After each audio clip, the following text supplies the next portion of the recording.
आज की chief guest आदरणीय बहन प्रभा जी को सादर आमंत्रित करते हैं। वो आए और हम सबको अपना मार्गदर्शन दें। आप बहुत ही ऊर्जावान बहन हैं और आपके द्वारा लगातार युवा कार्यक्रम में अपना जो सहयोग मिलता रहा और आपसे निवेदन है कि आप आए और अपना आज का हम सबको मार्गदर्शन दें। आप श्रीमती प्रभा थापियाल जी जिला देहरादून उत्तराखंड से हैं। मैं आपका योगार कार्यक्रम में स्वागत करता हूँ।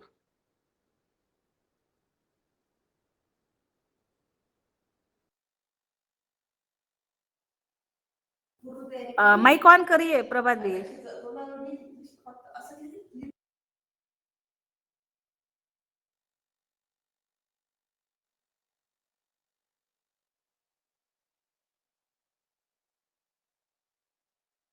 आवाज नहीं आ रही?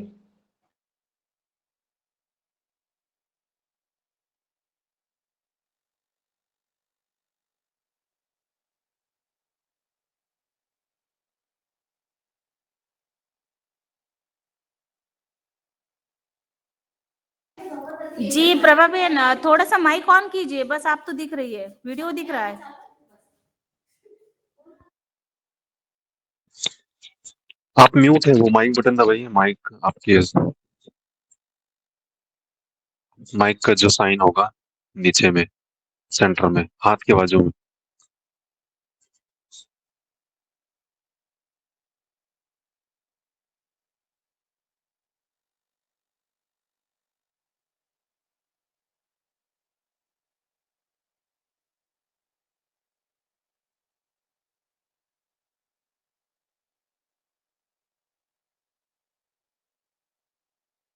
प्रभा दीदी, आपकी आवाज नहीं आ रही है, माइक ऑन कीजिए। नेटवर्क में कुछ प्रॉब्लम आ रहा है क्या? नेटवर्क प्रॉब्लम है शायद। उनकी अब तक अपनी आवाज नहीं कॉल पहुंच करके रही है। समझा सकते हैं मोबाइल। हाँ जी, मैं फोन करती हूँ और तब तक आप भाई साहब कार्यक्रम को आगे बढ़ाइए जी।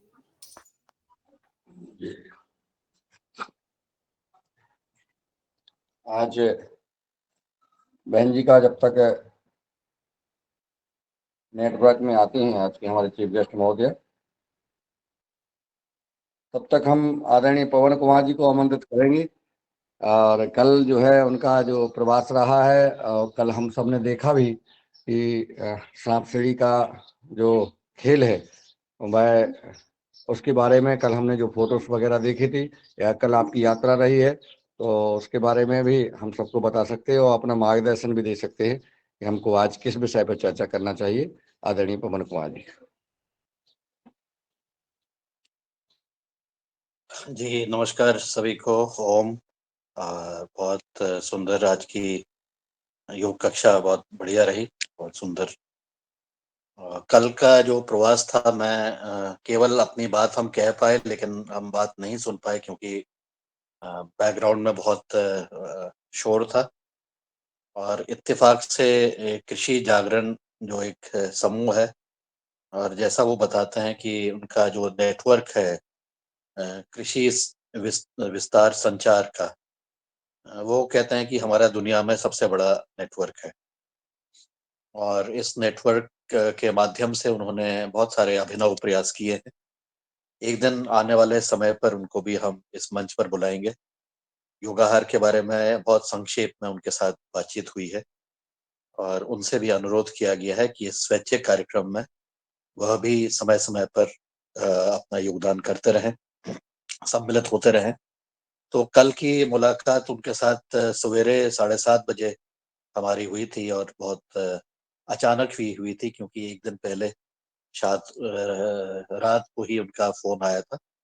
और चूंकि मैं यहाँ हरिद्वार में नहीं था और मुझे दिल्ली जाना था और इनको दिल्ली से हरिद्वार आना था, तो हमने सोचा कि हम बीच में एक उचित स्थान पर मिल लें। तो एक रेस्टोरेंट पर हम मिले, मुलाकात हुई हमारी पहली बार। उनके जो फाउंडर हैं मिस्टर डोमिनिक, उनके साथ बातचीत हुई कल, उन्होंने भी कल चर्चा की थी, उनके साथ भी हम थोड़ा सा उन्होंने भी अपने 2 शब्द कल कहे थे। तो हम इस तरह से जो हम कार्य जो हम कर रहे हैं कृषि क्षेत्र में, वो आने वाले महीने में, दिसंबर के महीने में एक इवेंट करने वाले हैं, जिसमें उन किसानों को वो सम्मानित करेंगे जिन्होंने अपने क्षेत्र में कार्यों में अच्छा काम किया है, और वह कार्य इस तरह से है कि उन्होंने पैसे भी कमाए हैं।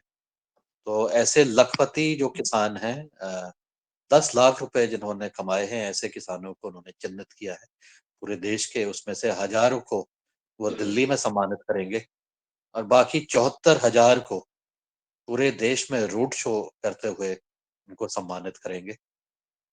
ये कृषि विज्ञान केंद्र के माध्यम से, सरकार की संस्थाओं के माध्यम से, और भी अन्य जो संस्थाएं हैं, गैर सरकारी संस्थाएं हैं, उसके माध्यम से भी उनका सहयोग लेते हुए वो आगे काम करेंगे। इसके बारे में जब हम उनको बुलाएंगे तो इस कार्य के बारे में वो विस्तार पूर्वक आगे चर्चा करेंगे, शायद बताने का प्रयास भी करेंगे।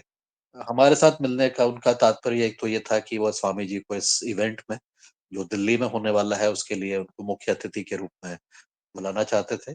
और उनके साथ कल मुलाकात भी हुई, कल स्वामी जी से उनकी मुलाकात हुई, चर्चा हुई। शायद कार्यक्रम आगे बढ़ रहा है, और हम देख रहे हैं कि किस प्रकार से हम लोग आपस में परस्पर सहयोग कर सकते हैं।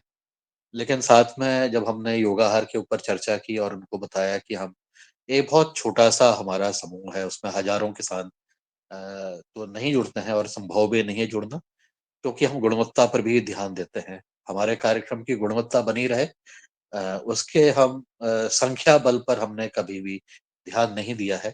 हमने ये चाहा है कि जो भी कार्यक्रम आए, स्वैच्छिक रूप से आए, और लेकिन गुणवत्ता हमारी ज़रूर बनी रहे। तो इसकी चीज़ को उन्होंने काफ़ी प्रभावित किया कि यह कार्य बहुत अच्छा है, क्योंकि कई बार कार्यक्रम हो जाते हैं, लेक्चर आधारित हो जाते हैं, लेक्चर हो जाते हैं, बस उसके बाद सब लोग अपनी-अपनी जगह पर वापस चले जाते हैं। जो उसका लाभ होना चाहिए, जो ज़मीनी स्तर पर जो कार्य होना चाहिए, वो उतना ज़्यादा नहीं होता जितने ज़्यादा संख्या बुलाई जाती। तो ऐसी फ़ॉर्मेलिटी को नहीं करते हुए क्या वो हम साथ मिल कर के कुछ कर सकते हैं? ऐसी कुछ संभावनाओं को, हमारी छोटी-सी सूक्ष्म-सी भेंट हुई थी, उस पर हमने चर्चा की। तो इस क्रम पर हमने जो सांप-सीढ़ी का खेल मृदा स्वास्थ्य के ऊपर बनाया है, और जिसका पहली बार हमने नर्मदापुरम में दिखाने का प्रयास किया था। अब उसका तीसरा वर्ज़न हमारा तैयार हुआ है, मतलब तीसरा संशोधन उसका हो गया है। और उसको भी फिर हम, चूँकि मैं उसको ले जा रहा था, तो उसको भी हमने दिखाया, तो उससे भी काफ़ी खुश हुए, और उनको लगा कि ये तरीका बड़ा आसान है, बड़े सरल तरीके से गेम के माध्यम से हम किसानों को अपनी बात कह सकते हैं, और उनका संवाद हम कर सकते हैं। तो यही हमारी चर्चा रही, और मुझे लगता है कि हमारी मुख्य अतिथि भी अब जुड़ गई हैं। तो कल की फिर चर्चा में सरकार के कई सारे साथियों के साथ मिलकर के हमने उनको दिखाया, उनके साथ चर्चा की, और फिर देर रात को हम लोग वापस आ गए थे। अब इतना कह के मैं अपनी वाणी को विराम देता हूँ। मैं अनुरोध करना चाहता हूँ कि हमारी मुख्य अतिथि को सादर आमंत्रित किया जाए, और वो अपनी बात कहें। जी, नमस्कार, धन्यवाद। हाँ जी, जी, जी। जी, धन्यवाद सर। और जी, आदरणीय प्रभा बहन, आपका स्वागत है। आप आइए। धन्यवाद मैम। आ रही आवाज आ रही मेरी अब? बिल्कुल आ रही है, बिल्कुल आ रही है अब। जी, और माफी चाहती हूँ, पता नहीं अचानक इसमें क्यों नहीं आवाज आई।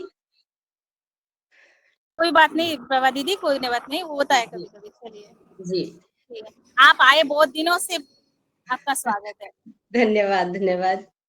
दिनांक 2 मई 2021 से संचालित योग हर कार्यक्रम से जुड़े मेरे सभी भाई-बहनों को प्रणाम एवं धन्यवाद। जो निरंतर इस योग की गंगा को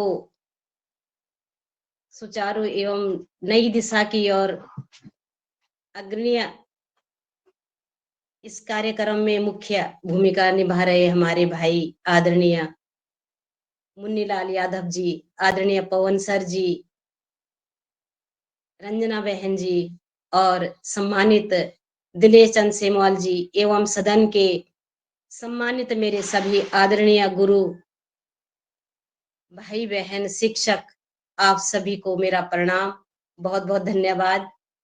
आज आपने मुझे ये मौका दिया। आप सभी का बहुत बहुत धन्यवाद।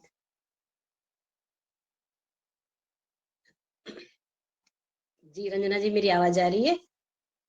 जी जी जी प्रभा बहन आ रही है, आ रही जी। तो किस विषय पे मुझे बोलना है और क्या आप जानना चाह रहे हैं? जी जैसे जी अभी जी हमारा योगा हाँ जो निरंतर चलता रहता है, और मैं इसके लिए थोड़ा क्षमा प्रार्थी भी हूँ कि बीच में मैं कभी जुड़ नहीं पाती हूँ। और जी बाकी प्रभा बहन, हमारे जी आप ऋषिकेश में बहुत ही अच्छा महिलाओं के साथ कार्य कर रही है। और जैसा कि महिलाओं को किचन गार्डन के बारे में, और जो अपने क्षेत्र में महिलाओं का किचन गार्डन हो, उसके बारे में पोषण और स्वयं सहायता समूहों का गठन कर आजीविका के प्रति आत्मनिर्भर बनने के लिए आप सतत प्रयत्न करती है। और उत्तराखंड की संस्कृति एवं परंपरा के संरक्षण, वृक्षारोपण और योग विस्तार में अपना अनुभव और कार्य करती है। और उसके बारे में ही आज आपको जानकारी देनी है कि आप महिलाओं जी के साथ कैसे संगठित होकर कार्य कर रही है। जी। और उसी मैं के साथ मार्केटिंग भी कर रही है ना, तो जी उसके बारे जी में भी हाँ आप जी हाँ बताइएगा। जी जी जी। मैं प्रभा थपलिया, ऋषिकेश उत्तराखंड से, जैसे अभी रंजना बहन ने बताया है। और 2008 में मुझे यहाँ पर ग्राम सभा गुमानीवाला में ग्राम पंचायत के तौर पे सेवा देने का मौका मिला था। तो तभी से निरंतर क्षेत्र में जब मैंने अपनी बहनों से संपर्क किया, तो काफी बहनें समाज में कुछ काम करने की इच्छुक थी। जैसे बहुत सारे सामाजिक कार्य तो बहुत सारे होते हैं, लेकिन कुछ बहनें स्वरोजगार से जुड़ना चाहती थी, कुछ बहनें अन्य समाजी क्षेत्र में और काम कर रही हैं। तो इसी में मैं भी उनके साथ में जुड़ करके, और मैंने यहाँ पे जो महिलाओं के ग्रुप बनाए हैं, तो मतलब 250-300 महिलाओं से मेरा संपर्क यहाँ पे समूह के माध्यम से हुआ, जिसमें कुछ हमारे स्टार्टिंग में 2010 में नाबार्ड के समूह बने थे। उसके बाद हमारे फिर यहाँ से और समूह जो अभी कुछ हाल में भी बने हैं, हमारी उत्तराखंड सरकार के माध्यम से, केंद्र सरकार के माध्यम से, जो आजीविका मिशन के तहत हमारे समूह यहाँ पे संचालित हो रहे हैं। और इसी में मैंने 3 साल पहले एक, जब हमारी महिलाओं का ग्रुप काम कर ही रहा था, तो फिर हमने एक संस्था का भी स्थापना करी है, प्रयास ट्रस्ट के नाम से। उसमें भी हमारी बहनें कार्य करती हैं। और जैसे कि हमारा पहाड़ है, पहाड़ में काफ़ी सारे रेशे पे काम होता है। यहाँ से हमारी एक संस्था है, भारतीय ग्राम उत्थान संस्था, जिनके माध्यम से हमें ट्रेनिंग मिली है। तो उनके प्रेरणा से ही हम लोगों ने कुछ रेशे पे भी काम करते हैं। बाकी जैसे धूप बत्ती हो गया, हवन सामग्री हो गया, जैसे अभी आजकल अब हम मोमबत्ती बना रहे हैं, दीपावली आने वाली है। तो ये हमारी बहनें जो जितनी जुड़ी हुई हैं साथ में, तो ये सभी लोग अपना, जैसे ये हमने छोटी-छोटी मटकियाँ ले रखी हैं, इन पे कलर कर रही हैं, और इन पे मोम भर के जैसे घरों में रंगोलियाँ बनाते हैं, उसके लिए तैयार कर रहे हैं। ये हमने गुलाब भी बना रखे हैं, दिख रहे हैं? हेलो, रंजना जी हाँ दिख रहे दीदी। हाँ जी। तो इस तरह से हमारी बहनें अपना थोड़ा-थोड़ा मतलब समय निकाल करके और इस कार्य में लगी रहती हैं। ये धूपबत्ती तैयार कर रही हैं।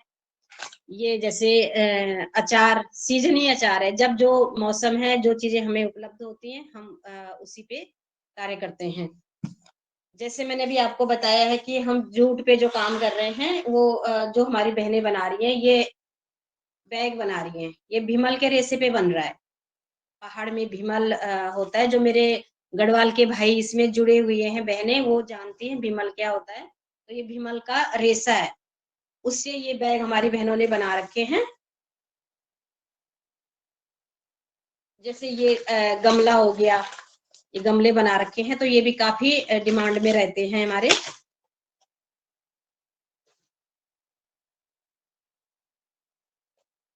ये बच्चे जैसे बड़े घर में चप्पलें पहनते हैं, उनके तो बच्चे भी माँगते हैं। तो ये बच्चों के लिए भी हैं, बड़ों के लिए भी हैं।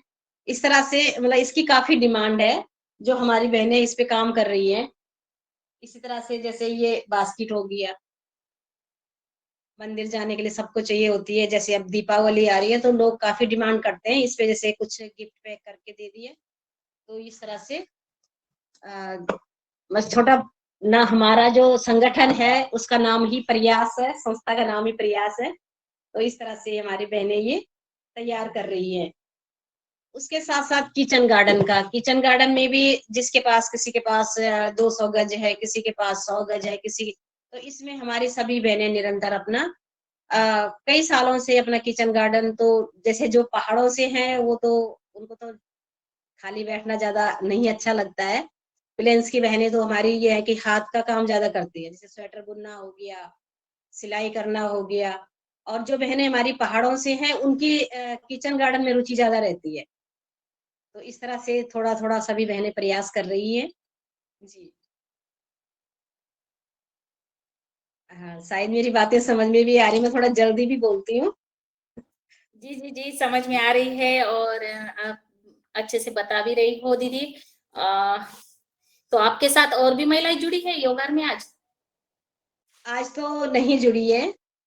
अच्छा, जी चलिए बहुत सुंदर। और आपने ये जो सामग्री है आपने बोला है इसको विमल के रेशे से है ना? हाँ जी, भीमल के रेशे से है ये इसका इसकी जो जो ये पेड़ है ना, ये पेड़ बहुत उपयोगी है। जैसे इसकी पत्तियां हैं वो तो गाय भैंस के चारे के काम आती हैं। जो इसका कच्चा रेशा है उससे हमारे जो शैम्पू हैं, आजकल तो मशीनों के द्वारा बनाया जा रहा है। जैसे हमारे आदरणीय पवन सर जी जुड़े हुए हैं, दिनेश सर जी जुड़े हुए हैं, तो ये सभी जानते हैं कि मतलब भीमल क्या चीज है और इसके कितने फायदे हैं। ये जो इसका कच्चा रेशा है वो शैम्पू का काम करता है, बहुत अच्छी औषधि है। और इसकी जो पत्तियां हैं वो गाय भैंस के काम आती हैं। और जो इसको हम जब पानी में डालते हैं, इसको जो उसकी पत्तियां अलग निकाल दी और इसको फिर कुछ टाइम के लिए पानी में छोड़ देते हैं, फिर इसका रेशा निकलता है। उस रेशे को निकाल करके उसको अच्छे से धो करके और फिर हम इस तरह से इसमें प्रोडक्ट तैयार कर सकते हैं। और जो इसकी लकड़ी जो बाद में छाल निकालने के बाद जो लकड़ी इसकी बच जाती है, वो लकड़ी भी आग जलाने, खाना बनाने के, आग जलाने के यूज में आ जाता है। पहले तो ये होता था कि गांव में लाइट नहीं होती थी, तो हम एक गांव से दूसरे गांव जाने के लिए भी उस लकड़ी का प्रयोग करते थे, क्योंकि वो काफी देर तक चलती है। तो काफी उपयोगी हमारा ये पेड़ है। और पतंजलि से भी जैसे हमारा वृक्षारोपण होता है, तो मैं आप सभी से ये अनुरोध करूंगी और पवन सर से भी ये अनुरोध करूंगी कि ज्यादा से ज्यादा इन पेड़ों को लगाने की, अगर हमारे इस क्षेत्र में भी कहीं लग सकते हो तो आप आगे से इस पेड़ को ज्यादा से ज्यादा लगाने में सहयोग दें और प्रेरणा दें और आशीर्वाद दें, आदेश दें सबको। जी जी दीदी, बहुत सुंदर। ये रेशे के पेड़ के बारे में, नहीं, जी विमल के रेशे के पेड़ के बारे में बहुत सुंदर आपने जानकारी दी। और इस पेड़ का जो आपने बोला कि शैम्पू भी बनाते हैं और इसके आपने ये बैग्स वगैरह आप बना रहे हो, तो इसकी आपको प्राइस कितनी मिलती है दीदी? बहना इसकी प्राइस तो वैसे ही ये काफी महंगा पड़ जाता है, लेकिन जितना इसमें महिलाएं जो काम कर रही है, इसमें जितनी इसमें उनकी मेहनत होती है उस हिसाब से यहाँ लोकल में मिलता नहीं है हमें। इसमें बहुत सारी मेहनत है, ये सारा हाथ का काम है, इसमें कहीं भी मशीन का कोई काम नहीं है। ये एक सुई और धागे का काम है। और इसका जी जो जी। रेशा होता है, डस्ट होती है ना, वो भी काफी ज्यादा होती है। लेकिन उस हिसाब से महिलाओं को उतना मिलता नहीं है। और बाहर से इतने मतलब हमारी कोई इतनी पहचान है नहीं कि हमें कोई बाहर का ऑर्डर आ जाए और हमें ये थोड़ा सा इसके अच्छे दाम मिल जाए। तो जैसे मैंने अच्छा। भी ये मैट दिखाया, तो मुश्किल से हम इसको यहाँ 300 तक बेच पाएंगे, 250, 300 इस तरह से ही बेच पाएंगे। अच्छा, और तो ये जबकि आपका जो पूरा माल बनता है तो वो सब बिक जाता है वहां पर हाँ ऋषिकेश में? जी जी, ऋषिकेश में बिक जाता है। अच्छा। जी, इसको हम जैसे कहीं भी हमारे कोई कार्यक्रम, कहीं पे हमें लगता है कि वहाँ पे कोई कार्यक्रम हो रहा है और वहाँ पे काफी गैदरिंग होगी, तो हम वहाँ पे अपना स्टॉल डाल देते हैं। दूसरे में अभी हम जैसे इसके लिए मेले भी मिलते हैं, जैसे अभी सरस मेला लगा था, सरस मेले में भी हमारी बहनें जाती हैं। और अभी हमने क्या किया कि जैसे अब मेलों में भी जाना ही होता है, 10 दिन 15 दिन के लिए हमें कहीं बाहर जाना होता है, तो सारी बहनें इतना टाइम नहीं निकाल पाती हैं। तो अभी हमने क्या किया कि मैंने सभी बहनों को इकट्ठा कर करके हमने एक आउटलेट अपना खुद का खोल दिया है, अपने गुमानी वाला में ही। उसमें भी हम सभी बहनें, कोई बहन सुबह के टाइम बैठती है, कोई शाम के टाइम बैठती है, इस तरह से हम अपने आउटलेट को चला रहे हैं।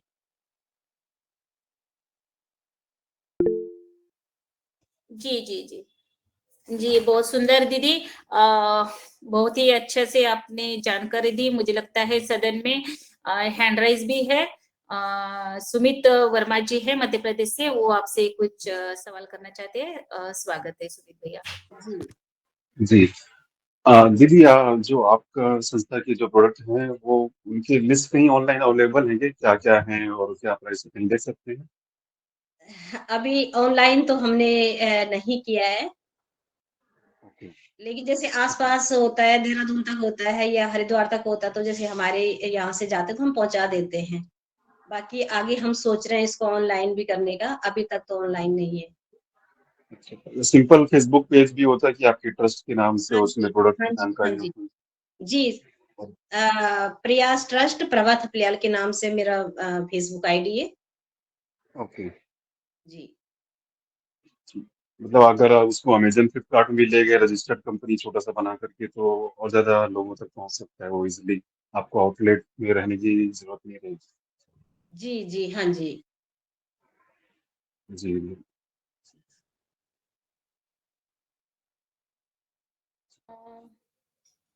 जी बहुत सुंदर। जी आदरणीय श्री पवन कुमार सर, आपका स्वागत है। जी, बहुत सुंदर मार्गदर्शन आज प्रभा जी का रहा, तो बहुत अभिनंदन। इस तरह से आप कार्य करते रहिए। मैं इस भीमल का जो पेड़ है, इसको भेकू भी कहते हैं, भेकुआ भी कहते हैं और पहाड़ में, जी तो मैं ये पहले जानवरों को बांधने की रस्सी जो होती थी हाँ उसके जी। लिए पहले ये उपयोग करता था। तो जी इसकी जो वैल्यू थी बिल्कुल नहीं के बराबर, मतलब घरेलू उपयोग में ही काम आ जाता था। और वैसे पौधा बहुत उपयोगी, बहुत ही अच्छा पौधा, मध्यम हिमालय की middle valleys, middle Himalaya, middle hills और वैली के लिए बड़ा सुंदर पौधा है, स्वतः ही उग जाता है। लेकिन मुझे याद है मैंने इसकी पहले हमने नर्सरी भी बनाई थी, पौधों की नर्सरी बना करके उसको उगाया गया, उगा जी करके उसको उगाने का, लगाने का प्रयास किया गया।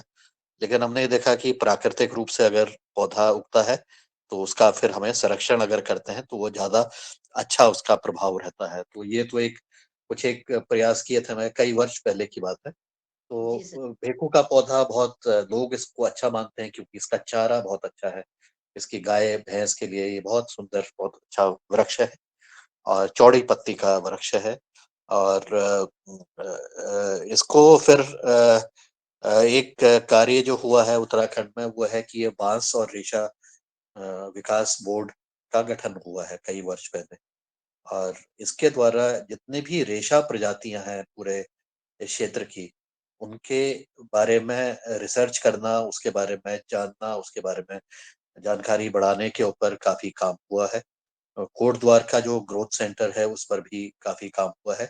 रेशा ही नहीं, बाकी भी जितनी भी रेशा वाली प्रजातियां हैं उस पर काफी अच्छा काम हुआ है। मुझे मालूम नहीं कि आप उनसे अवगत हैं कि नहीं है, क्योंकि अगर कुछ इसमें डेवलपमेंट हुआ है, जैसे रेशा निकालने के जो तरीके हैं उसमें क्या सुधार हुआ है, और रेशा निकालने के बाद जो उसकी बिनाई करते हैं उसमें उसका धागा बनता है, जो भी बनेगा उसका, उसके बारे में जो लेटेस्ट डेवलपमेंट है, अगर आपको जानकारी नहीं है तो मैं दिनेश जोशी है वहां पर, जो जी मैं सर। परिचित हूँ उनसे, तो उनका मैं जी आपको नंबर दे दूंगा, उनसे आप संपर्क करिए और जानिए कि इस भिक्खू के पौधे में और जी इसके रेशे बनाने पर क्या क्या नई चीजें हुई हैं। और उससे हो सकता है कुछ नई नई चीजों का विकास हो सकता है कोई मशीन उन्होंने विकसित कर ली हो, और जी इस तरह से उसकी मार्केटिंग में भी वो सहयोग करते हैं। और ये धागा, भीमल का जो धागा है, जो रेशा है, गोल्डन है, मतलब सुनहरे रंग का है, तो देखने में बहुत ही सुंदर, बहुत ही बढ़िया। और देख करके दिल खुश हो जाता है कि ये सुनहरा रंग का धागा हमें दिखाई दे रहा है। जी ऐसा लगता है कि ये रेशम का धागा है, सुनहरे रेशम का धागा हमारे पास है। हालांकि थोड़ा सा रफ है, लेकिन फिर भी उसकी जो प्राकृतिक रूप से जब वो निकलता है तो उसके देखने में बहुत अच्छा लगता है। तो इस बारे में अगर आपको जानकारी चाहिए होगी बैम्बू बोर्ड के बारे में, तो मैं आपको जी जानकारी दे दूंगा, उपलब्ध करा दूंगा। और आप उनसे संपर्क करके यदि संभव हुआ तो जी दिनेश जोशी जी को हम इस मंच पर भी एक दिन बुला लेंगे और उनसे भी अनुरोध करेंगे कि रेशा के बारे में जो काम उनके संस्था द्वारा किया जा रहा है वो क्या क्या हो रहा है, और उसमें नई चीजें हमारे लिए सीखने के लिए क्या क्या है, और इससे उद्यमिता का कैसे विकास कर रहे हैं। जैसे उन्होंने भांग के रेशे के ऊपर भी बहुत अच्छा काम किया है, जी इस तरह हाँ से जी बिच्छू घास के रेशे के ऊपर बहुत अच्छा काम हुआ है। बांस बांस के ऊपर काफी डेवलपमेंट हुए हैं और कई सारी चीजें, वस्तुएं उसकी बनी हुई। इस तरह के जो भी रेशा वाली चीजें हैं, बांस और रेशा बोर्ड के नाम से वन विभाग के अंतर्गत ही आता है, फॉरेस्ट डिपार्टमेंट के अंतर्गत है, लेकिन इंडिपेंडेंट एजेंसी है। तो उनको हम एक दिन बुला करके उसे भी मार्गदर्शन देने का प्रयास करते हैं। जी जी सर नमस्कार, धन्यवाद।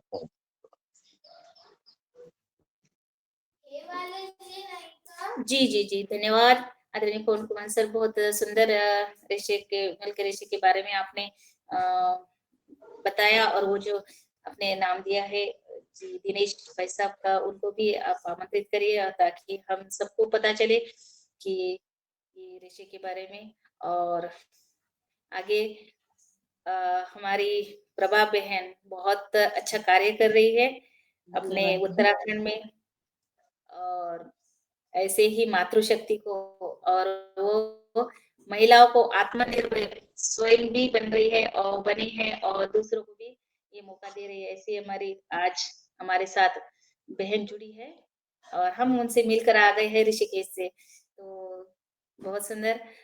हमारे आदरणीय श्री पवन मुन्नीलाल भाई साहब ने हैंड राइज किया है, तो मैं सादर आमंत्रित करती हूँ जी। बहुत बहुत बहुत दिनों में बहन जी से जी भैया भेंट हुई है, और बहुत बहुत शायद आज बड़ी प्रसन्नता हुई आपको देख करके। धन्यवाद और जब भैया रंजना जी ने बताया, हमने कहा चलिए बहुत सुंदर, कई कई दिनों से भेंट नहीं हो पा रही थी, जी जी और जी बड़ा हाँ, जैसे कि मैं बहुत दिन से देख रही हूँ प्रभा बहन ने योगा हर को दांडी मार दी। मैंने कहा नहीं, ऐसे नहीं चलेगा, प्रभा दीदी को कल लाना ही है। आपको भी प्रॉब्लम हो रही थी कुछ ना, इसलिए मैं नहीं जुड़ पा रही थी। जी जी। तो आपका जो सबसे ना रोज आपका दो शब्द भी रहते थे, बोलती थी तो सुनने को मिलता था, इसीलिए आपकी कमी बहुत दिनों से महसूस हो रही थी। तो देखिए सदन में भी आपकी कमी महसूस हो रही है। बहुत, और आज सुन करके आपको आप बहनों के लिए जो विकास के लिए और जो आपने काम किया है, जो जी और सबसे बड़ी बात है कि पर्यावरण के क्षेत्र में जो आप जो बना रही हैं, वो जी पर्यावरण के दृष्टि से बहुत अच्छा है, उत्तम है। और इसमें आदरणीय हमारे सुमित वर्मा जी, जिन्होंने अभी आपसे संवाद किया है, जी मध्य प्रदेश से, वो आपकी मदद करेंगे, क्योंकि हम आजकल पूरा मार्केट जो है ऑनलाइन हो गया है। जी सर कहीं ना कहीं और ये प्रोडक्ट अपने, तो सुमित वर्मा जी का नंबर लिख लें और उनसे हाँ जी संवाद कर लें, बहुत अच्छे। और ये हमारा युगाहार कार्यक्रम इसीलिए है कि हम अपनी बहनें और भाइयों को, किसानों को कैसे समृद्ध बनाएं। हमारा जी भैया जब जब हम ऑनलाइन अपना मार्केट शुरू कर देंगे, तो निश्चित है कि हमारा इससे विकास होगा। जी सुमित जी, जी ऑनलाइन। जी हाँ, मैंने आपको फ्रेंड रिक्वेस्ट भेजा है फेसबुक में, वैसे आप नंबर लिख लीजिए।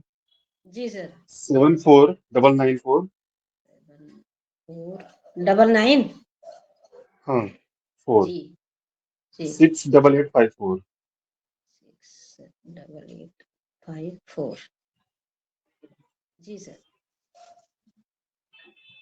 तो आप सुमित जी से जब संवाद करेंगी, तो इसमें जो है सुमित जी अपना सहयोग करेंगे। तो एक बहनें और हमारी जो बहनें आपके साथ जुड़ी हैं, जी निश्चित उनकी समृद्धता बढ़े, उनको लाभ मिले, और आप और आगे चल के तरक्की करें। जी और चूंकि यही, और आप स्वस्थ रहें, सुखी रहें, प्रसन्न रहें, बस यही प्रभु से प्रार्थना करते हैं, हमारा योगहार परिवार खूब खिलता रहे और बस आज हमें सुनकर के अच्छा लगा और आगे बढ़ें और बाकी अन्य सदस्यों को। जी दिनेश जी सेमवाल जी।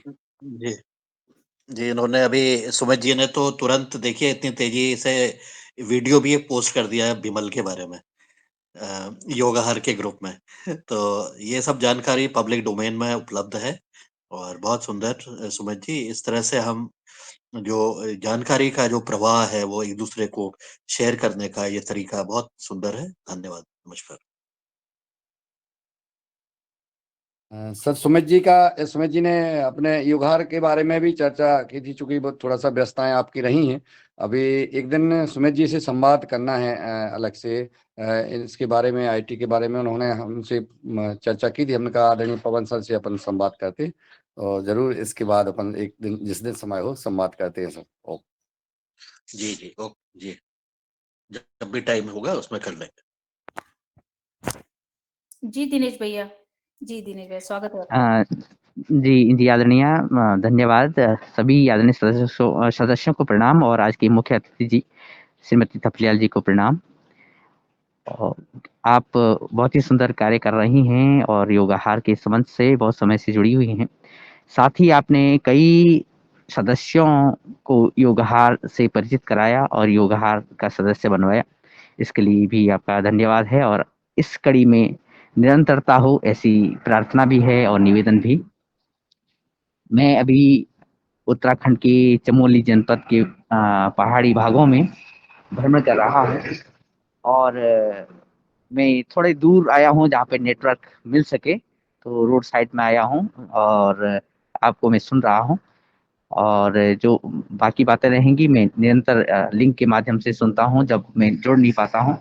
लेकिन हाँ, जो संवाद आपका रहा, खासकर ये जो पहाड़ी उत्पाद हैं उनको बनाने का, उनको आगे ले जाने का, और ये जो रेसे का कार्यक्रम है, रेसे के कार्यक्रम में जो रेसे के अलग-अलग उत्पाद बनाए जा रहे हैं, तो मैं आदरणीय सदन के सदस्यों के बीच ये जानकारी निवेदित कर रहा हूँ कि ये जो रेसा है, ये हमारे शरीर के लिए बड़ा ही अच्छा है। उतना ही अच्छा जितने अच्छे ऊन के कपड़े होते हैं, उससे भी अच्छा।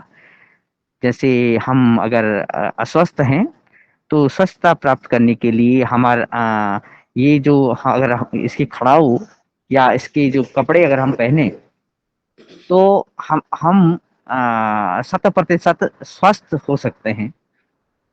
क्योंकि आजकल जैसे टेरिकॉट है, टेरिलिन है, दूसरे कपड़े हम पहन रहे हैं, उसके विकल्प में अगर हम इस खड़ाऊ, दस्ताने या इस तरह की उत्पादों का उपयोग करते हैं, तो ये बड़ा ही अच्छा गुणकारी माना गया है। साथ ही जैसे शैम्पू है, तो शैम्पू जो एंटी डैंड्रफ भी ये है, और साथ में जैसे हमारे सर से कुछ कारणवश बालों की कमी हो जाती है, तो ये उनके लिए ग्रोथ एजेंट का काम भी करता है भीमल का। जैसे आदरणीय पवन सर ने कहा है कि भीकू, भीमल, भिकवा ये जी,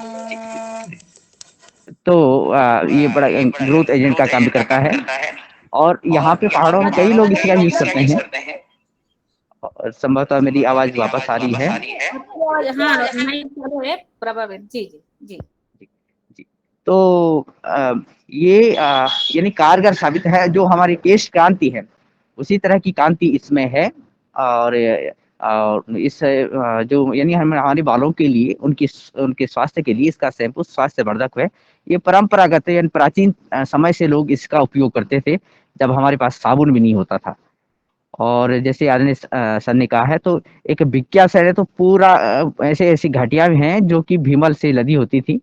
हालाँकि अभी कम हुई हैं, इस पेड़ की संख्या कम हुई है, लेकिन कुछ-कुछ जगह इसके दर्शन अच्छे हो जाते हैं, जहाँ पशुओं की संख्या ज़्यादा है, चारे के लिए बड़ा उपयोगी है।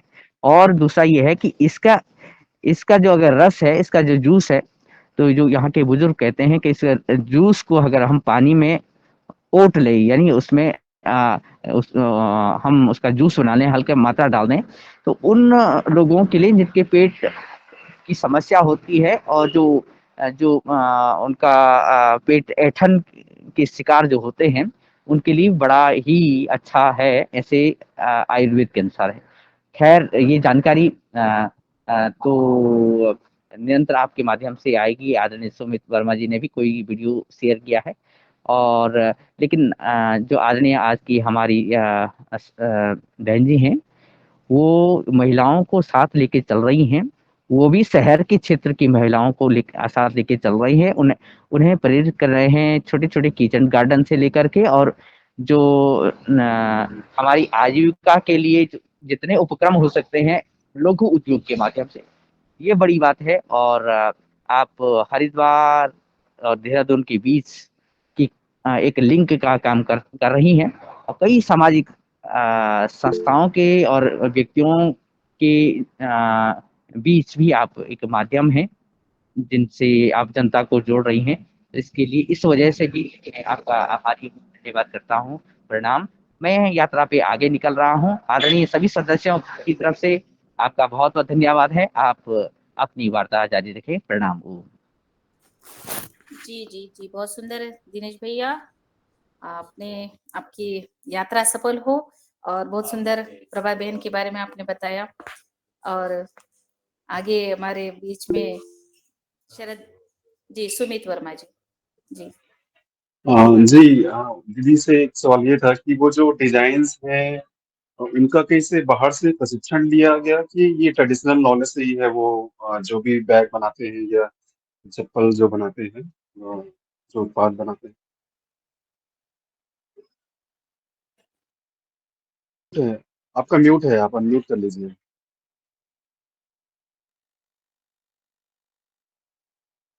जी हाँ जी भैया, हमें यहाँ पे नाबार्ड के माध्यम से ट्रेनिंग दी गई थी। जिस संस्था से हम स्टार्टिंग में जुड़े थे, उनके माध्यम से हमें यहाँ पे ट्रेनिंग दी गई है। हमने 3 से 4 बारी ट्रेनिंग ली है इसके लिए, फिर उसके बाद ही बनाना शुरू किया।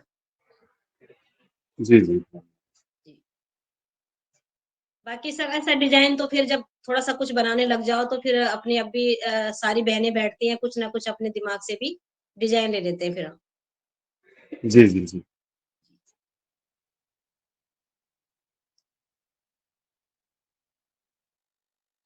जी जी।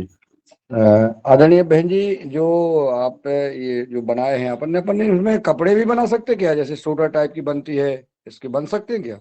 स्वेटर, जी ये रेशा इसका थोड़ा अभी मोटा है, और स्वेटर के लाई तो ये नहीं है, लेकिन जो यहाँ पे आपने भी नाम सुना है भारतीय ग्राम उत्थान संस्था, वहां पे इस पे काम हो रहा है। इसके लिए बहुत मतलब इस रेशे को पहले बारीक करना पड़ेगा, सॉफ्ट करना पड़ेगा। वहां पे इस पे काम हो रहा है। अभी एक ट्रेनिंग आई थी वहां पर भी, तो उन्होंने सिखा, इसमें स्वेटर और शॉल बनानी इन्होंने बताई है, लेकिन अभी उन्होंने ओपन नहीं किया उसको। जी। जैसा जी दिनेश जी सेमवाल जी बोल रहे हैं ना कि जी इसका जो है इसके गुण हैं, उसमें स्वास्थ्य के लिए भी बहुत लाभदायक है, तो हाँ जी इसके भैया, लिए जैसे कि अभी ये हमने जो चप्पलें बना रखी हैं, तो ये जैसे ब्लड प्रेशर के लिए, शुगर के लिए, तो ये लोग काफी इसको खरीदते हैं लोग इससे, क्योंकि ये हम हर टाइम पहन सकते हैं इसे। किचन में पहनो, कमरे में पहनो, मंदिर में जा रहे हो मंदिर में पहनो। इसमें ऐसा कोई हमने कोई कपड़ा या चमड़ा कुछ नहीं लगा रखा है। तो ये बीपी वालों के लिए, शुगर वालों के लिए ये काफी लाभकारी है, क्योंकि इसमें ये एक नेचुरल औषधि है। और जैसे कि अभी पवन सर ने बताया, भीमल, सॉरी, भांग का रेशा और बिच्छू घास, यहाँ पहाड़ में उसको कंडाली बोलते हैं, तो उसके मफलर, टोपी, ये सब उपलब्ध हैं भारतीय ग्राम उत्थान संस्था ऋषिकेश में। जी बहुत सुंदर। जी, और बहन जी आप बना के रखवाइएगा, आने वाले हमारे 1000वें व्यवहार उत्सव के सभी जी सदस्य रूबरू होंगे, आपस में मिलेंगे, और ये जो महत्वपूर्ण जैसे चप्पल आपने जो दिखाई है, जी ये सर। बहुत उपयोगी है। ये कुछ हाँ कुछ जी ऐसे प्रोडक्ट हैं जो अपन उपयोग में ला सकते हैं, और ये हाँ जी अपने व्यवहार परिवार के सब सदस्य अपने पास रखेंगे। जी तो इसको जरूर बनवाइएगा, और दिनेश जी की यात्रा मंगलमय हो, क्योंकि ये लगातार राष्ट्रहित में लगे रहते हैं, सभी लगे हैं। बिल्कुल मेरी भैया यही जी। शुभकामनाएं। जी, बहुत बहुत धन्यवाद। जी, धन्यवाद आदरणीय भाई साहब। अ, जी, भाई साहब ने बहुत सुंदर कहा है प्रभा बहन की, हाँ, सभी योगहार के सदस्य एक जगह पर मिलने वाले हैं तब आपको बुलाएंगे और सब आपका जो जितना भी आपने प्रोडक्ट बनाए हैं सब वो लेंगे। हाँ जी। तो आगे मैं शरद भैया को बुलाती हूँ। शरद भैया। जी आज सभी को कोटि कोटि प्रणाम। और आज बहन जी ने बहुत अच्छा एक नया इनोवेशन दिखाया है और नारी शक्ति का प्रदर्शन तो इस योगाहार कार्यक्रम का पहले से ही विशिष्ट है। और हमारी हम इस सदन में बता दें कि सदन में काफी महिला वर्ग से काफी मुख्य अतिथि बने और सभी ने अपनी अपनी जो प्रतिभा रखते हैं वो बहुत महत्वपूर्ण होती है। तो आप भी बहुत सारी बहन जियों को लेके चल रही हैं और धन्यवाद। हमारी इच्छा है कि आपको भी कोई बहुत अच्छे प्रधानमंत्री ऐसे अवार्ड से नवाजे जिससे धन्यवाद। महिलाओं की इतना ख्याति बढ़े और आप लोगों की प्रशंसा बढ़े। जी ओम। बहुत अच्छा। जी भैया जी, बस मेरे लिए इतना ही बहुत है कि मेरे को मेरे भाइयों का आशीर्वाद स्नेह प्यार मिल रहा है। इससे बड़ा कोई उपहार नहीं हो सकता। बहुत बहुत धन्यवाद। जी जी बहुत सुंदर शरद भैया। और शरद भैया की क्या खुशखबरी है? वो तो शरद भैया ने बताया नहीं हमें वो मैं बताने वाला था जो आप कह रहे हैं कि अब एक बार अभी युवाहर परिवार को इटारसी पुनः पधारना है। ऐसा समय आने वाला है कि वो बड़ा कार्यक्रम होने वाला है। यही मैं कहने वाला था कि तो बेटे की हमें भी शादी पता चला है कि बेटे की शादी उन्होंने आने वाली है शरद जी के। तो उसमें हम हाँ, सब लोग कोई कार्यक्रम बनाएंगे, जैसा आदरणीय पवन जी के जन्मदिन पर वृक्षारोपण और प्राकृतिक जैविक जन जागरण यात्रा का आयोजन किया गया था। इसी प्रकार से आदरणीय शरद भैया के बेटे के जो शादी समारोह है कैसे मनाया जाता है, उसमें क्या करना चाहिए, ये भी योगाहार कार्यक्रम एक हट के काम करेगा। ओम। जी जी जी जी हाँ सभी अभी सभी दिन- सभी पूरे सदन के सभी लोग आमंत्रित रहेंगे। जैसे ही डेट वगैरह निकलती है तो मैं सभी को सूचित करूंगा और आप सभी लोग पधारे। जी। शरद भैया के साथ हम सभी सास ससुर बन गए हैं अभी। बहुत बढ़िया। जी जी। शरद भैया ने हमें सबको सास और ससुर बना दिया है योगा। चलिए बहुत सुंदर है। और आगे में हमारे साथ भूपेंद्र शास्त्री जी जुड़े हुए हैं आगर मालवा से। मैं उनको सादर आमंत्रित करती हूँ।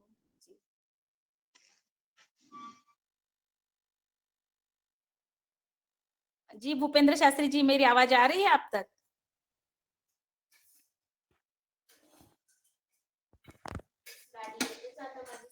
भूपेंद्र शास्त्री तक मेरी आवाज नहीं जा रही है। आदरणीय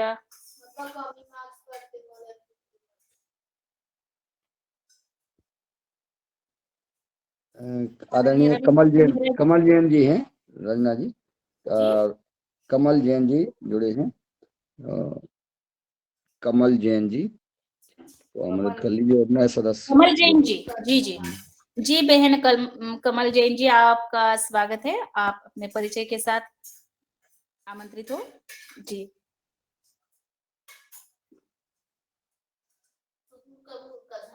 जी तो आवाज आवाज नहीं आवाज नहीं पहुंच रही है। और प्रमिला चंद्रा जी है।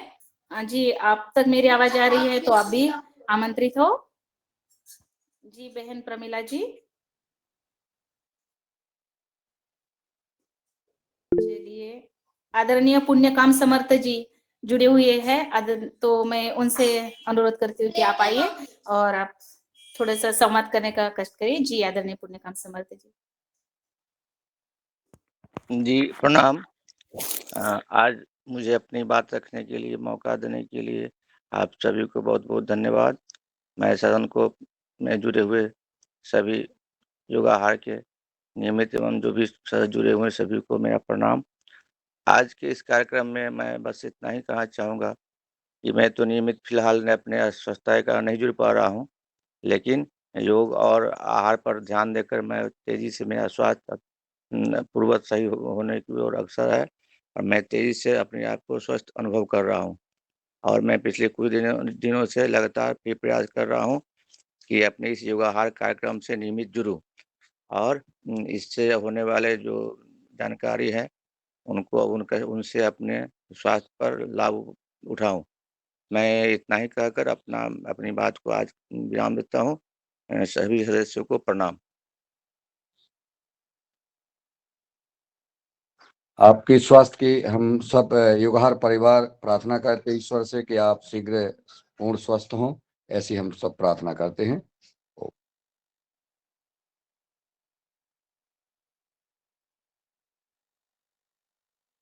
जी धन्यवाद। सुमित भैया आप कुछ कहना चाहते हैं? हाँ, एक छोटा सा कमर्शियल ब्रेक ले लेते हैं। मैंने पहले भी ग्रुप में पोस्ट डाला था कि हमारा जो फॉर्म है वहाँ पे गृह प्रवेश है 18 नवंबर को। तो योगा हर परिवार के सभी सदस्य आमंत्रित हैं। मतलब हमारा घर अब बनकर तैयार हो गया है और 18 नवंबर को हम लोग गृह प्रवेश करेंगे। और उसके बाद अभी तक खेती में थोड़ा ज़्यादा ध्यान नहीं दे पा रहे थे। उसके बाद एक्टिवली हम लोग वहाँ पर जो फलों के वृक्ष पौधे लगाने हैं और इरिगेशन करना है, वो सब प्लानिंग हम करेंगे। तो जब भी सदस्यों के पास समय हो या उस दिन भी आना चाहें तो सादर आमंत्रित हैं। यही बोल।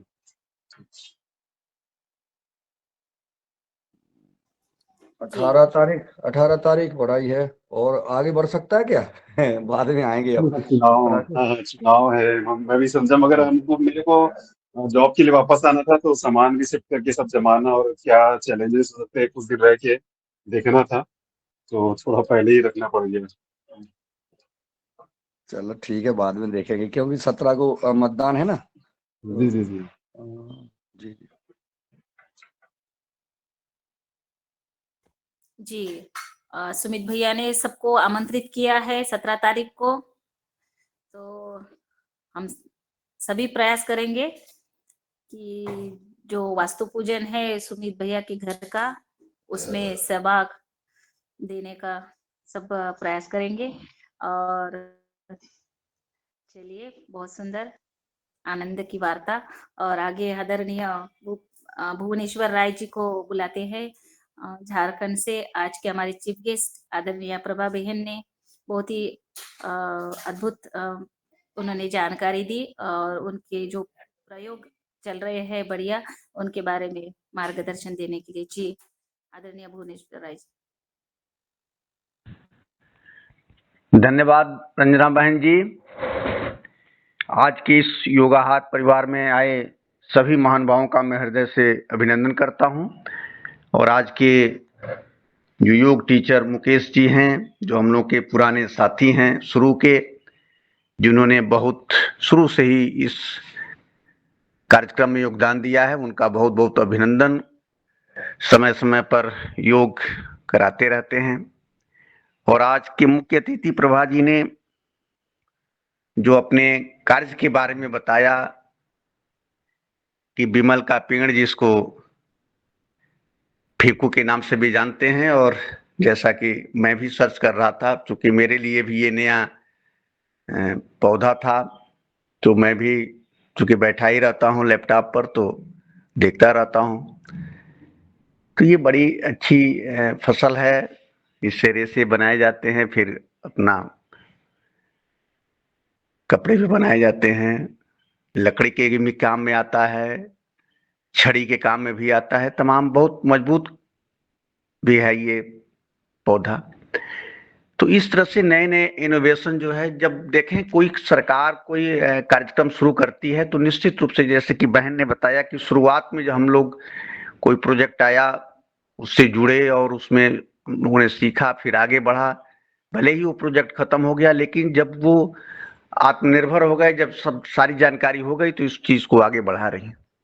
इसी तरह से हर क्षेत्रों में गवर्नमेंट के प्रोजेक्ट आते हैं, उसमें 4-5 साल 10 साल जो भी चलता है उसमें लोग आगे बढ़ते हैं, और इसी तरह से आगे बढ़ करके सीख करके उसमें फिर उस काम को आगे चला ले जाते हैं। जो लोग थोड़ा एक्टिव होते हैं वो चला ले जाते हैं। तो इस तरह से जितना भी नया नया खोज होगा उसमें किसानों की बहुत बड़ी भलाई है। अभी तमाम जैसे अलसी के पौधे के ऊपर भी कपड़े बन रहे हैं, इसका भी रिसर्च चल रहा है। कई प्रोजेक्ट मैं देख रहा था, यूनिवर्सिटियों में मिला हुआ है, और इसके कपड़े जो है बनते हैं वो भी बड़े महंगे होते हैं। 4,000-5,000 रुपया मीटर तक के कपड़े इसके बनते हैं। और इस तरह से करीब 13-14 हजार रुपया केवल किसानों के उसके रॉ मटेरियल को मिल जाता है, जहां ये अलसी की खेती लोग कर रहे हैं, तो जहां ये प्रोजेक्ट शुरू हुआ है। तो इस तरह से ये कार्यक्रम जब शुरू हो जाएगा, जगह जगह हो जाएगा, तो हर चीज, हर फसल के लिए लोग सोचने लगेंगे। जैसा कि अभी आप देख रहे हैं कि जो दिल्ली में प्रॉब्लम बढ़ा हुआ है, और वो केवल ज्यादातर मतलब 50% से ज्यादा प्रॉब्लम तो केवल धान की वजह से बढ़ गया कि अगल बगल में जो चूंकि हरियाणा और पंजाब और पश्चिमी यूपी, ये तीनों बगल के जो क्षेत्र हैं, इसमें धान की बहुत जबरदस्त खेती होती है। और ये धान की खेती ऐसी जबरदस्त होती है कि यहाँ पे जो उसके डंठल होते हैं वो जब काटने के बाद बिल्कुल काट दिए जाते हैं तो काफी मोटी परत बन जाती है। और मैं तो वहां देखा हूं, वहां तो जब लोग जलाने लगते हैं तो एकदम बिल्कुल सूरज कई कई दिनों तक सूरज उगता ही नहीं है। और आप रोड पर चलते जाएं तो पूरा सारा का सारा जो उसका रॉ मटेरियल है आपके कपड़े पर गिरता रहता है। तो ये करीब 15 दिन तक चलता है पंजाब में, और इसको रोक पाना, बीच में कुछ रुका भी था, लोग उसको जो है काफी हद तक उसमें प्रयास भी किए। कुछ नई नई मशीनें भी आ गई थी जो उसको इकट्ठा किया जा रहा था, कुछ लोग उसको दबाना शुरू कर दिए थे। लेकिन फिर चूंकि गवर्नमेंट ही इसको कंट्रोल करती है, और गवर्नमेंट जो ही थोड़ा ढीला होता है तो फिर वो कार्यक्रम आगे बढ़ जाता है। इस बार मुझे लग रहा है कि वहां की सरकार ने कुछ ज्यादा छूट दे दिया, किसान अपना जला रहे हैं। तो निश्चित रूप से इस पर भी रोक लगने की जरूरत है कि ये न जला करके, और ज्यों ही लोग नहीं जलाएंगे तो उसका कुछ ना कुछ सलूशन है आपके पास। थोड़ा सा समय लगता है निश्चित रूप से, अगर जैसे धान की फसल है वो 2-4 दिन भले लेट हो जाएगा, लेकिन अगर ये किसान को पता चल जाए कि नहीं, हम जलाने के बाद हमको जेल में जाना ही है, या हम जला देंगे तो फिर हमको दिक्कत हो जाएगा, तो निश्चित रूप से कोई न कोई समाधान ढूंढ ही लेगा। एकदम बिल्कुल सत्य है। इसलिए मेरा जो मानना है कि इसको बहुत कड़ाई से लागू करना चाहिए कि किसान इसको न जलावे।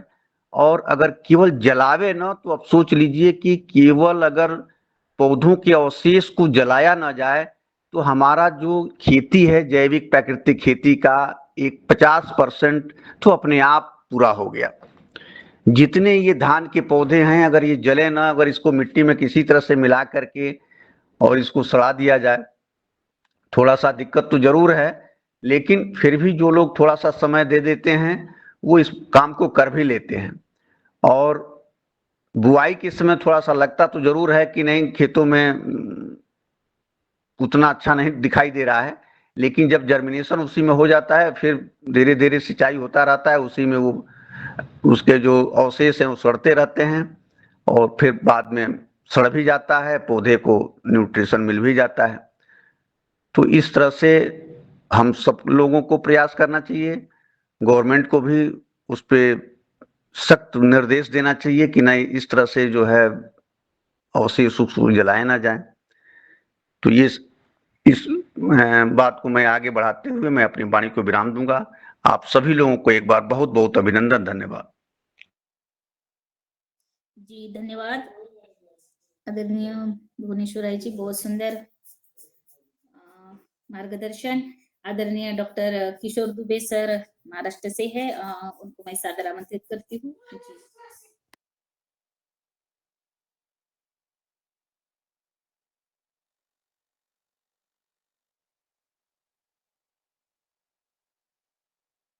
आवाज नहीं आ रही? जी जी आवाज आ रही है दुबे सर आपकी। अच्छा, मुझे बोला है क्या? ओके जी जी जी जी।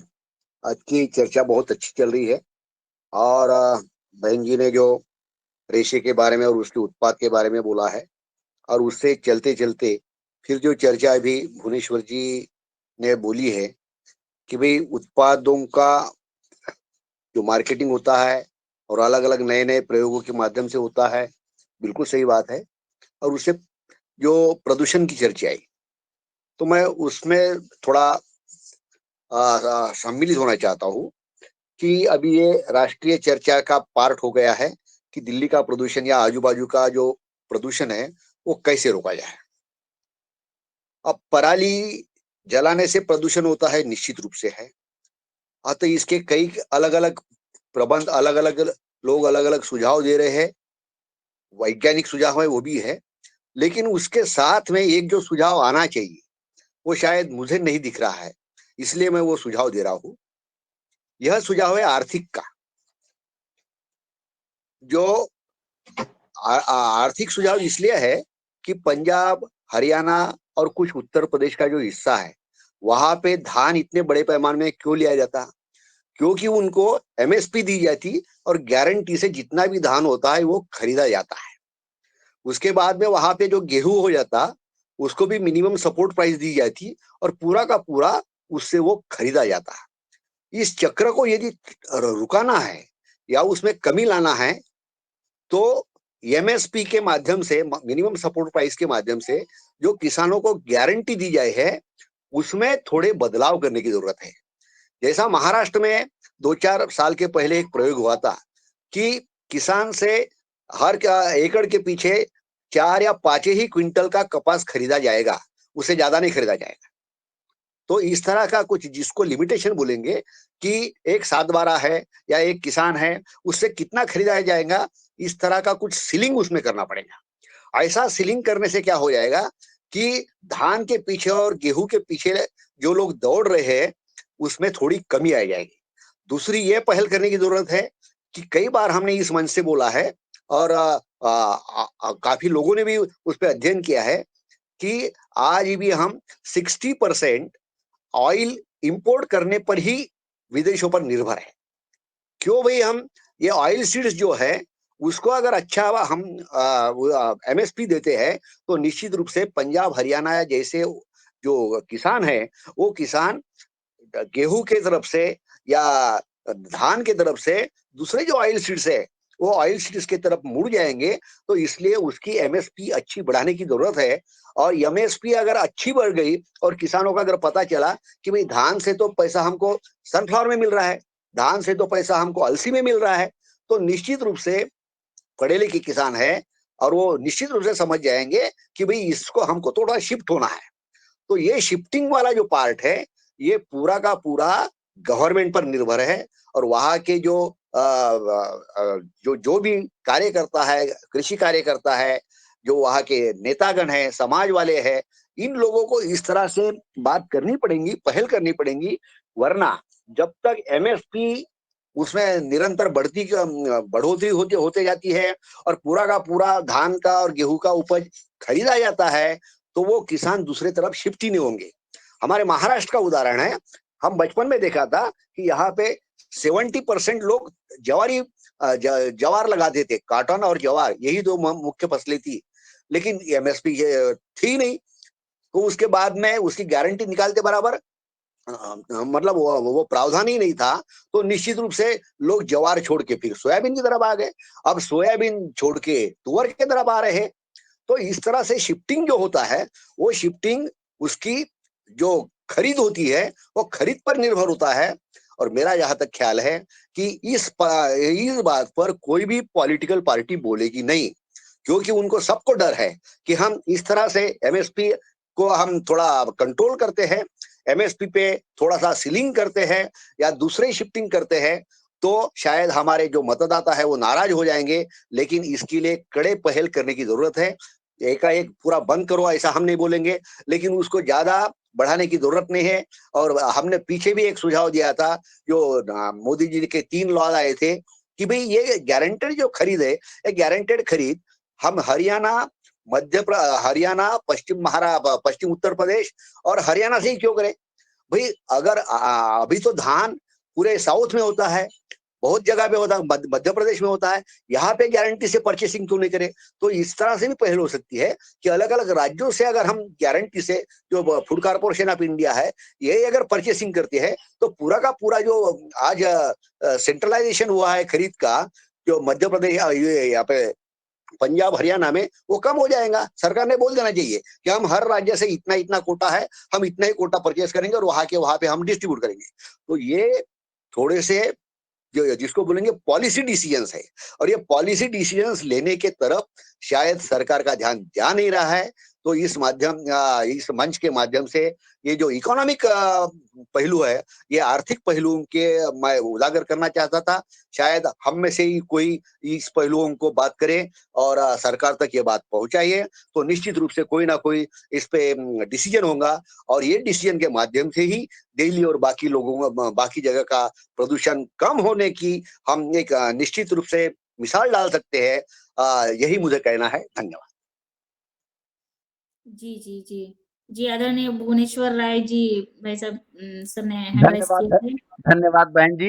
आदरणीय दुबे सर ने जो बात बताई बहुत अच्छी बात है, और ये मैं कल देख रहा था, सुप्रीम कोर्ट ने इस पर अमल किया है, और करीब करीब जो आदरणीय दुबे सर ने जो बात बताई है उसी तरह का निर्देश सुप्रीम कोर्ट ने दिया है गवर्नमेंट को कि किसी भी तरह से जो वहाँ की धान गेहूं की पैदावार केवल लिया जा रहा है, जिस तरह से भी गवर्नमेंट को हो उसको जो है पार्ट में करें, और वहाँ पे धान की खेती कम हो, ताकि धान और गेहूं की खेती कम हो, ताकि जो है इस तरह का प्रदूषण से मुक्ति मिले। तो ये सुप्रीम कोर्ट ने कल इस पर प्रभावी रूप से अपना निर्देश दिया है। निश्चित रूप से गवर्नमेंट भी इस पर काम करेगी आने वाले समय में, जैसा कि मुझे लग रहा है, इसलिए कि जब कोर्ट ने बोल दिया है तो जरूर। लेकिन चूंकि बस वही है कि किसानों की बात है, अब किसानों में थोड़ा गवर्नमेंट जो है अपने वोट के मामले में, अपने उसके चुनाव की वजह से थोड़ा सा लिबरल रहते हैं। लेकिन मैं अपने वहां खुद देखा हूं कि जब एक बार एकदम बिल्कुल यूपी में हमारे वहां कंट्रोल लग गया था, तो जितने लोग जला रहे थे वहां पे पुलिस पहुंच जा रही थी, और जब एक जगह पुलिस पहुंच जा रही थी, केवल पुलिस पहुंच जा रही थी, तो अगल बगल के लोग जो जलाने वाले थे वो लोग नहीं जलाते थे, और उसको फिर दूसरे हिसाब से अपने उसको इकट्ठा कर लेते थे, कहीं किनारे कर लेते थे, और फिर उसको इकट्ठा करने के भी कई तरीके हैं। अगर आपके पास उस तरह की मशीनें नहीं है, फिर भी सबके पास ट्रैक्टर होता है, तो वो चाहे तो उसको जो है कल्टीवेटर से, ऐसे तमाम चीजें हैं कि उसको एक बार खींच करके आप किनारे कर लीजिए, किनारे करके लगा दीजिए, धीरे धीरे सड़ जाएगा, वहां सड़ाने की व्यवस्था कर दीजिए, वो जैविक खाद बन जाएगा, कंपोस्ट बन जाएगा, उसमें अपना कुछ और मटेरियल मिला करके। सब लोग जानते ही हैं किसान जितने होते हैं। अब ये है कि चूंकि पंजाब में बड़े बड़े किसान हैं, उनके बड़े बड़े फार्म होते हैं, तो उनके लिए थोड़ा सा ये काम कठिन होता है, या तो केवल वो किसी मशीन के माध्यम से, जैसे तमाम मशीनें वहां चल चुकी हैं, वो इकट्ठा कर लेती हैं, तो या तो वो इससे करें या इसकी खेती कम करें, जिसमें पहल शुरू हो गया। बहुत बहुत धन्यवाद जी। धन्यवाद आदरणीय भुवनेश्वर राय जी, आपने जो आदरणीय दुबे जी ने और आपने जो मार्गदर्शन दिया है। पराली जलाने का, अभी हम शरद भैया के साथ गए थे, एक क्षेत्र में उन्होंने सबको बिठाला, प्रयास किया। जब तक किसान की सोच नहीं बदलेगी तब तक प्रशासन जब पकड़ता है तो वो रात में आग लगा देते हैं। उसका उपाय भी सोच रखा है किसानों ने, उनका किसी ने हमारे घर खेत में आग लगा दी। इस प्रकार के तमाम चीजें रहती हैं। जब तक आदमी के मन में एक विचारधारा ना आए कि इससे नुकसान हो रहा है, हमारा पर्यावरण दूषित हो रहा है, जन हानि हो रही है, पशु हानि हो रही है, धरती माता में हम जो है जिसको जला रहे हैं, ये तमाम चीजें जब तक मन में भाव नहीं आएंगे, और भाव आएंगे व्यक्ति की सोच और सत्संग से, जैसे हम जो व्यवहार में चर्चा लगातार कर रहे हैं। और मैंने देखा है कि वैसे जो भूसा होता है या जो भी कचरा होता है खेत में, चाहे भूसा हो, चाहे डंठल हो, चाहे अगर वो खेत में ही मल्चिंग कर दिया जाए तो उसको इतना ज्यादा लाभ मिलता है। ये बातें सिर्फ जो पंजाब वाली आपने बात कही है कि उधर जो भाव किसानों के हैं वो अलग टाइप के भाव हैं, जिसके कारण उन्हें कोई मतलब नहीं, सिर्फ उपज। और जहरीली जमीन वहां हो गई तो अब वो यहाँ मध्य प्रदेश में आने लगी। मध्य प्रदेश में जमीन खरीद करके खेती कर रहे हैं कि यहाँ भी जहरीली बनाएंगे। इस प्रकार से चल रहा है और वो भोग भी रहे हैं। जो जैसा करेगा भोगेगा। किसान विधाता का रूप होता है और आगे आने वाला परिवर्तन आएगा।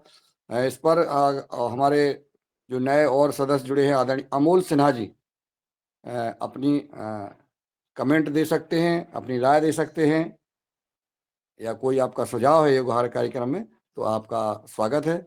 आदरणीय अमोल सिन्हा जी, आदरणीय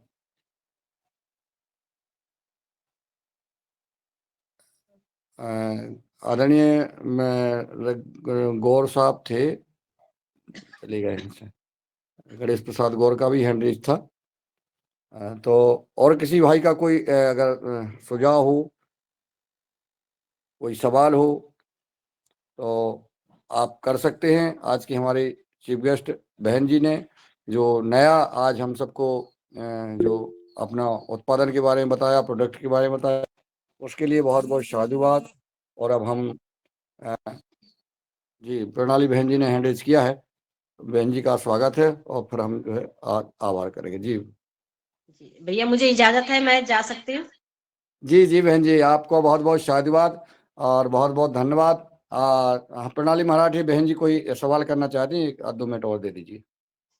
प्रभा जी, आपका मार्गदर्शन बहुत सुंदर हुआ, बहुत ऊर्जा देने वाला। आप जो काम कर रही है इसके लिए हम शुभकामना देते हैं। मेरा एक सवाल था कि आपने जो कहा ना वो प्रसादी बनाते हैं, वो उसका जी पेड़ हमें दिखना है। कि हमारे यहाँ वो मैच करता है क्या? हमारे यहाँ वो पेड़ है क्या? ये मुझे अ, जानकारी लेनी है। जी एक जी और वो पर्स आपने बोली ना 250-300 के बीच में बेची जाती है। वो हमारे यहाँ 500-600 रुपए के लिए बेची जाती है। ये जी मुझे जी आपको हाँ कहना था। हाँ, जी तो इसका कोई आपको प्रॉफ़िट हो तो इसलिए मैंने जी बोला। जी और दूसरा ये मन में विचार आया कि मैं यहाँ सेंद्रिय खेती करती हूँ, तो यहाँ एक भी कण जलाती नहीं हूँ। इसका जी ज़्यादा से ज़्यादा भूमि में यूज़ कैसा हो, उससे मैं ज़्यादा से ज़्यादा ऐसा काम कर रही हूँ कि वो सब है ना, वो पेड़ों के नीचे ही डालती हूँ और जी उससे गांडूल खत केंचुए की खाद ज़्यादा से ज़्यादा निर्माण करने का मेरा प्रयास चल रहा है। तो जी जी पंजाब और हरियाणा में ये जो जला रहे हैं ना, ये गेहूँ के धान का ये केंचुए का खाद बन सकता है क्या?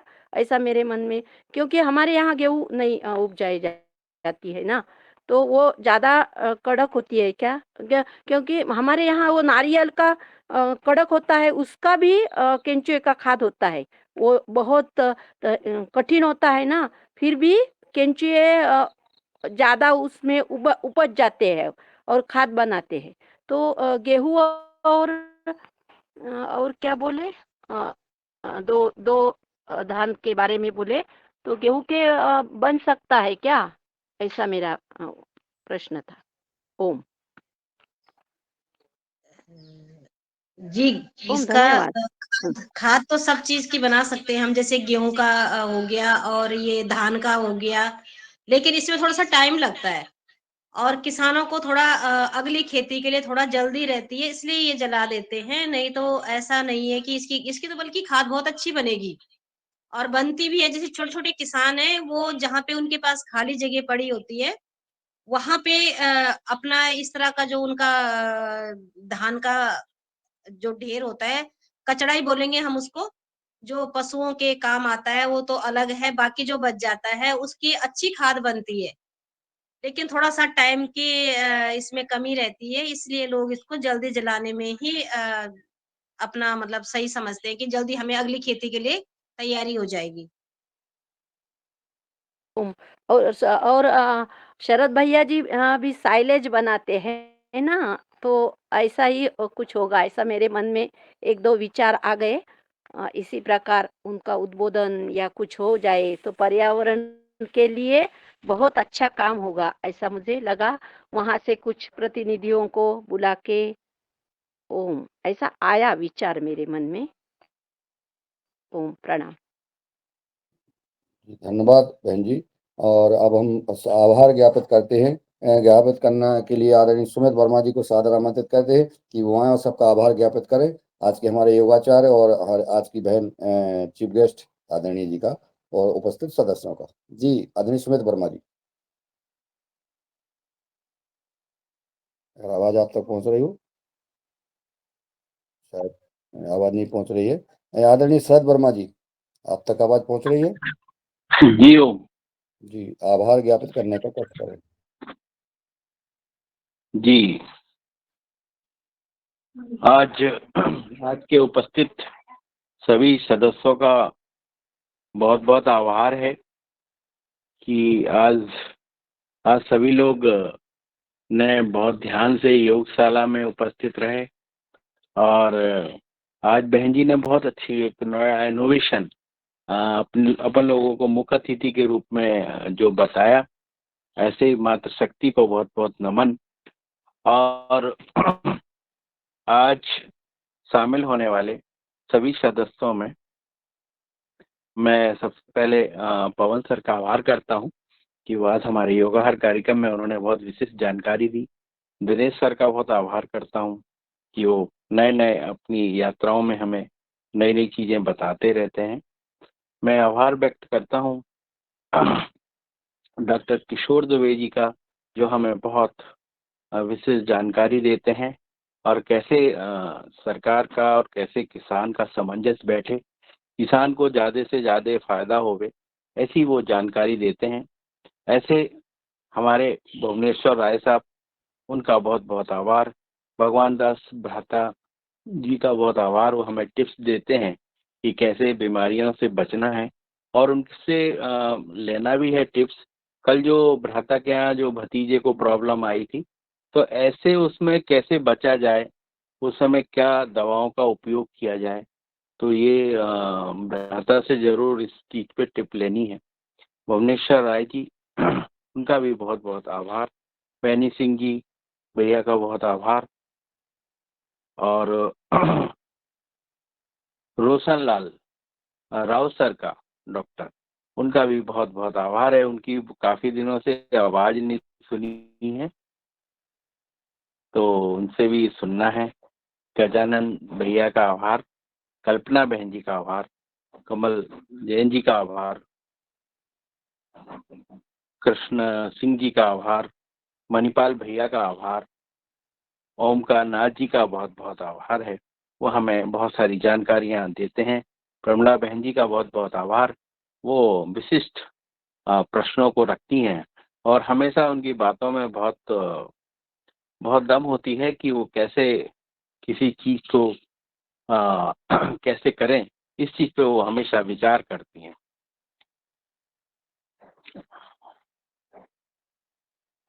रामाधार जी का, रूप सिंह भैया का बहुत बहुत आभार। सुमित भैया का हो गया बहुत बहुत आभार। आज सुमित भैया शायद लेफ्ट हो गए हैं, उनका भी बहुत बहुत आभार। तुलसीराम पटेल जी का आभार। और जो हमारे योगा हर में रिकॉर्डिंग टीम है, उनका बहुत बहुत आभार। मुनीलाल सर जी का बहुत आभार।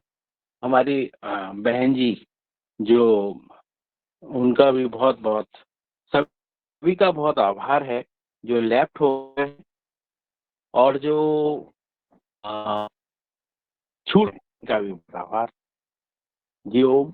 कल नए जोश के साथ नए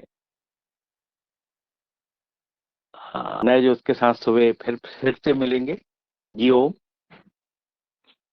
आपका ही बहुत बहुत धन्यवाद आदरणीय शरद वर्मा जी, और जो वैशाली विनायक जी और जो भी हमारे भाई हो गए, सबका आभार। कल मिलते हैं साथियों के साथ, नए विषय के साथ, नए युग शिक्षक के साथ। और रंजना बहन जी का बहुत बहुत आभार,